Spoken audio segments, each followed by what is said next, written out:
फूलों का गुलदस्ता दिया और फूलों का गुलदस्ता देकर नए उपराष्ट्रपति का उन्होंने शुभकामनाएं दी, बधाई दी। एक नई जिम्मेदारी सीपी राधाकृष्णन को, महाराष्ट्र के गवर्नर थे, झारखंड के गवर्नर रह चुके हैं, तमिलनाडु से वो आते हैं और अब उनके जिम्मे एक नई जिम्मेदारी है, भारत के उपराष्ट्रपति की राज्यसभा को चलाने की जिम्मेदारी है सीपी राधाकृष्णन पर। और एनडीए के लिए एक प्राउड मोमेंट, एक गर्व का पल, गर्व का क्षण है ये एनडीए के लिए। प्रधानमंत्री नरेंद्र मोदी शुभकामनाएं देने सीपी राधाकृष्णन के पास गए और उन्हें शुभकामनाएं दी। कुल मिलाकर 15 वोटों की सेंध लगी, बड़ी जीत है सीपी राधाकृष्णन की। और लगातार कुछ लोग ये विश्लेषण कर रहे थे कि जो है तेलुगु देशम, तेलुगु बिड्डा के नाम पर, तेलुगु प्राइड के नाम पर जो है बी सुदर्शन रेड्डी को वोट कर सकती है, लेकिन उल्टा हुआ।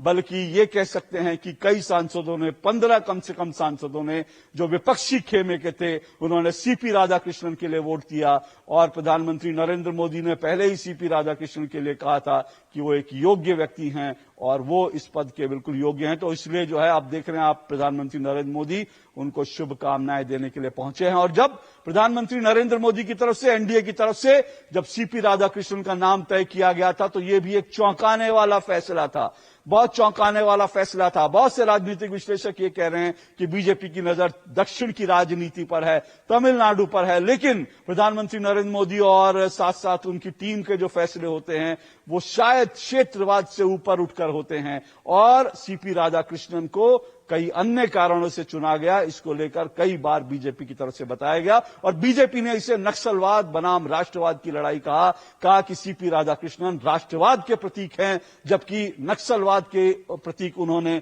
बी सुदर्शन रेड्डी को कहा, क्योंकि सलवा जुडुम को लेकर उनका एक फैसला जो है उसको लेकर बीजेपी पूरी हमलावर रही विपक्ष के उम्मीदवार की तरफ। और यह भी कहा नक्सलवाद से लड़ाई में उनके उस फैसले ने नक्सलवाद के खिलाफ जो लड़ाई थी उसको कमजोर किया, जबकि बीजेपी और बीजेपी सरकार, एनडीए सरकार लगातार नक्सलवाद को खत्म करने पर आमादा है। तो ये इस तरह से इस लड़ाई को एक दिलचस्प रूप देने की कोशिश दोनों तरफ से हुई और ये लड़ाई दिलचस्प हुई भी। आज सुबह से वोटिंग हो रही थी, सुबह से लगभग 5 बजे तक वोटिंग होती रही।